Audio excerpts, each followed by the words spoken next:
Hello সবাইকে, আজ অনেক দিন পর আমি আবারও একটা লং ভিডিও আপলোড করতে চলেছি। জানি অনেক দিন পর, তো যাই হোক, বেসিক্যালি তো শর্টসটাই বেশি ছাড়া হয়তো ভাবলাম যে আজকে একটা ইমেন্স এক্সপিরিয়েন্স করতে চলেছি আমি। তো সেটা ভাবলাম যে ঠিক আছে, এটার একটা ব্লগ বানানো যেতেই পারে ছোট্টখাটো।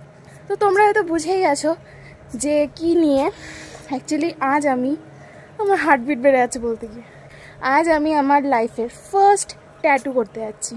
সেখানেই যাব, আর অলরেডি আমি রেডি হয়ে গেছি, এখন আমি বেরোবো। তাই ভাবলাম ছাদে এসে ইন্ট্রোটা শ্যুট করে নিই। জানি না কেমন কি এক্সপিরিয়েন্স হবে, সবটাই তোমাদের সাথে শেয়ার করার চেষ্টা করবো যতটা পারবো। Let's see. আর আজকে আমি এই ড্রেসটা পরেছি, দেখা যাক কতটা কি হয়। And let's go. রাস্তা ফাঁকা, দুপুরবেলায় যাচ্ছি। জানি না কেন ভয় ঠিক লাগছে না, কারণ আমি ইঞ্জেকশানে খুব একটা ভয় পাই না। আর এটাও তো সুচি, বাট এটা অনেকক্ষণ ধরে ডিপ হবে স্কিনে। দেখা যাক, বিউটি ইজ পেইন, রাইট? হয়ে যাবে, তাই না? বাও, আকাশটা খুব সুন্দর লাগছে। পুজো শেষ হয়ে গেল, মন খারাপও লাগছে। আর আজ আমি এই ব্যাগটা নিয়েছি। আমি জানি না কেন আমি ব্যাগ দেখাই, কারণ ব্যাগটা আমার কাছে ভীষণ ইম্পর্টেন্ট। আর এই ব্যাগটা আমাকে আমার একটা ফ্রেন্ড গিফট করেছিল বার্থডেতে। তো এখান থেকে আমি প্রথমে আমার এক ফ্রেন্ডের বাড়িতে যাই। ওর আগে ট্যাটু করা হয়ে গেছে, তখন আমি যেতে পারিনি, তাই ওকে আজকে বলেছিলাম যে আমার সাথে যেতে। আমি আজকে একটা লং ব্লগ করছি অনেক যুগ পর। তো আমরা যেখানে যাব সেই জায়গাটা একটু ভেতর দিকে ছিল, তাই আমরা আবার সেখান থেকে রিক্সায় উঠে পড়েছিলাম। আর ও যেহেতু আমার আগেই করে ফেলেছে ট্যাটু, তার জন্য আমি ওকে জিজ্ঞাসা করছিলাম যে কীরকম কি হবে না হবে। ভয় ঠিক না, ওই হালকা নার্ভাস লাগছিল। তো আমি যেরকম স্ট্রাকচার চেয়েছিলাম, ওখানে যাওয়ার পর আমাকে সেই রিলেটেডই কিছু ট্যাটুস দেখানো হচ্ছিল, ডেমো। তো আমি ফাইনালাইজ এইটা করেছি শেষ পর্যন্ত।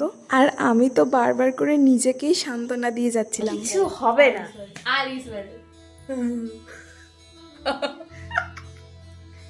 এরপর ফাইনালি টাইম চলেই এসছে সেই ট্যাটু করার। এবং আমি ভয় আমি পাচ্ছিলাম না, আমি আগেই বলে রাখি। আমি ওখানে হাত রাখার পর কিন্তু আমি হাত একবারও ওঠাইনি। অনেকে হয় না যে ভয়ে হাত উঠিয়ে দেয়, সেটা আমি ওঠাইনি। হ্যাঁ, ব্যথা তো লেগেছে, ব্যথা লাগেনি বলবো না, ওভার স্মার্টনেস দেখিয়ে ব্যথা আমার লেগেছে। আমি দু একবার চিৎকারও করেছি। কিন্তু ব্যথাটা কিন্তু পুরোপুরি বিয়ারেবল, এমন নয় যে অসহ্যকর ব্যথা, সহ্য করা যায় না, পুরোপুরি বিয়ারেবল। আর এখানে আমি যা করছিলাম, যাই হোক তাই হোক, আমি ট্যাটু করে ফেলেছি আর আমি একবারও হাত ওঠাইনি। আমি তো ভাবছিলাম যে হয়তো খুব ব্যথা লাগবে, কিন্তু খুব তো লাগেনি, ওই মাঝামাঝি। আর এটা করতে ওই মোটামুটি আধ ঘন্টার মতন লেগেছে, বেশিক্ষণ লাগেনি। আর এই হচ্ছে কি আমার ট্যাটুর ফাইনাল লুক। আমি তো ভীষণ হ্যাপি ছিলাম। এরপর ওখানকার কাজ মিটিয়ে আমি একটু কসমেটিক্সের দোকানে গিয়েছিলাম, আমার একটা ময়শ্চারাইজার কেনা ছিল ওই ট্যাটুটার জন্যই। তারপরে আমি আমার ওই ফ্রেন্ডের বাড়িতে এসে একটুখানি ওইটা পরিষ্কার করে একটু ময়শ্চারাইজ করে নিচ্ছিলাম, যেরকমভাবে আমাকে ইনস্ট্রাকশন দেওয়া হয়েছিল। শুধু আমি ওই ট্যাটুটাকে নিহারতেই যাচ্ছিলাম আর ভাবছিলাম যে ফাইনালি আমি করে ফেলেছি। এরপর আমরা দুজন গিয়েছিলাম একটা ছোট্টখাটো ক্যাফেতে খেতে। তো সেখান থেকে আমরা চা অর্ডার করি, তারপরে মোমো, হোয়াইট সস পাস্তা অনেক কিছু খাই। আর অনেকটা কোজি হয়ে বসেছিলাম, কারণ পুরো ক্যাফে ফাঁকা ছিল, একটা সুন্দর নরম সোফা পেয়েছিলাম। আর কি চাই বলো তো। আর ওই ক্যাফের দিদিও তো বেশ ভালো ছিল, আমাদের সাথে ভীষণ গল্প করেছে, আমার তো খুব ভালো লেগেছে।